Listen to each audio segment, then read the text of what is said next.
Thank you for having me. So my name is Daniel Trimarchi. I'm with KPMG Private Enterprise and been with the firm for just over 14 years now. So based currently in Australia, but also spent time in Canada and in the UK. So my role is around family governance and dynamics, working with multi-generational families around dealing with both change and complexity within their family and in their business. Yeah, so thank you for having me as well. I'm Jerome Garcia. I'm a principal with the Deal Advisory Services team, KPMG in the Philippines. I'm also the country leader for KPMG Private Enterprise, and I've been with the firm for 15 years.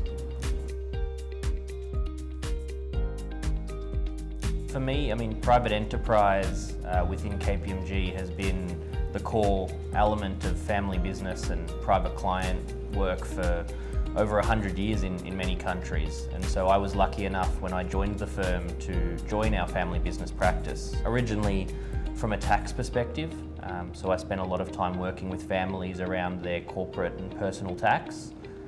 But then about 4 or 5 years into my career, was able to enter the world of family governance and learn more about the family aspect of these families in business. So that was the opportunity that took me across to the UK to work within our governance consulting practice there, and more recently our family office practice. And so that exposure has given opportunities to see how families across the world operate. And I think, to your question, the most rewarding aspect is often around the tangible benefit that you can make working with these families, helping them often through multiple generations and helping them through those difficult transitions.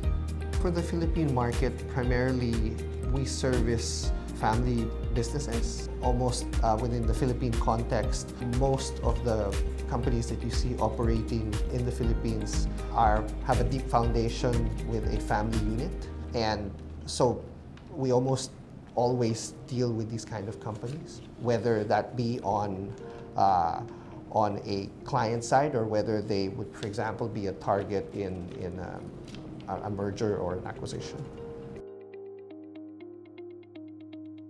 I think the biggest thing that's unique is their long-term perspective.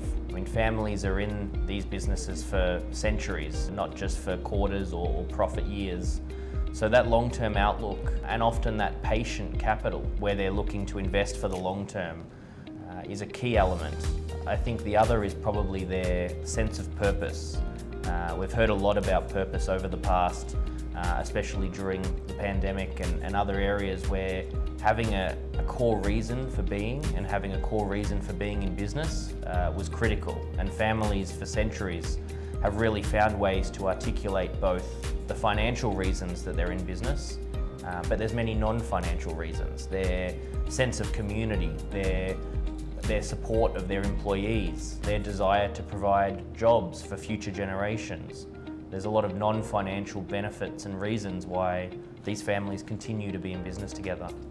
For family business, what's unique in their structure is really they sit sometimes not just as the owner, but also as part of the management, and in some cases also part of the board. What we find in the Philippines is that where there are very strong family ties, this becomes a strength in terms of managing the business.